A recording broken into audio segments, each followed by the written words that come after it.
بسم اللہ الرحمن الرحیم الحمدللہ رب العالمین والصلاة والسلام علی خاتم النبیین۔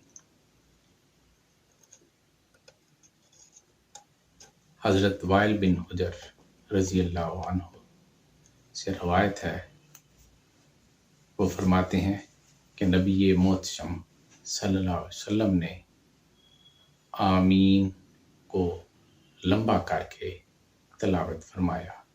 حضرت وائل بن حجر رضی اللہ عنہ سے روایت ہے کہ نبی محتشم صلی اللہ علیہ وسلم نے جب والضالین پڑھا تو آپ صلی اللہ علیہ وسلم نے آمین لمبا کر کے تلاوت فرمایا۔ حضرت قتادہ رضی اللہ عنہ سے روایت ہے کہ جب نبی محتشم صلی اللہ علیہ وسلم علیہ اللہ بالحکم الحاکمین تلاوت فرماتے تو فرماتے بلا وانا ذالک من الشاہدین۔ صالح ابی خلیل رضی اللہ عنہ فرماتے ہیں کہ جب یہی آیت تلاوت فرماتے تو فرماتے سبحانک بلا۔ بیکی سے نقل کر رہا ہوں۔ حضرت برا بن عازم حضرت ابو ہریرہ رضی اللہ عنہ روایت کرتے ہیں کہ جب نبی کریم صلی اللہ علیہ وسلم علیہ صلاح بحکم الحاکمین تلاوت فرماتے تو فرماتے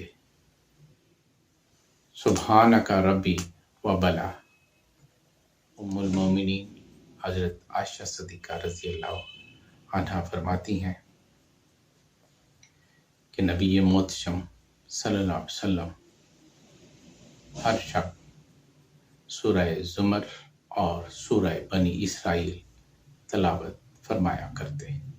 حضرت انس رضی اللہ عنہ سے روایت ہے کہ نبی محتشم صلی اللہ علیہ وسلم نے حضرت ابی کعب سے فرمایا کہ رب تعالیٰ نے مجھے حکم دیا ہے کہ میں آپ کو لم یکن الذین کفروا سناؤں۔ حضرت ابی کعب نے نبی کریم صلی اللہ علیہ وسلم سے پوچھا کیا اللہ تبارک تعالیٰ نے میرا نام لیا ہے؟ نبی کریم صلی اللہ علیہ وسلم نے فرمایا ہاں۔ یہ سن کر حضرت ابی کعب رونے لگے۔ ایک اور روایت ہے کہ حضرت ابی کعب نے نبی کریم صلی اللہ علیہ وسلم سے پوچھا کیا عرش پہ میرا نام لیا گیا ہے؟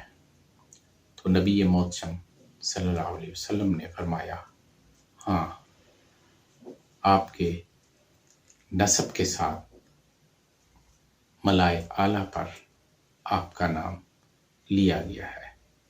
نبی محتشم صلی اللہ علیہ وسلم نے پھر مذکورہ سورہ کی تلاوت کی اور حضرت ابی کعب کو تلاوت سنائی۔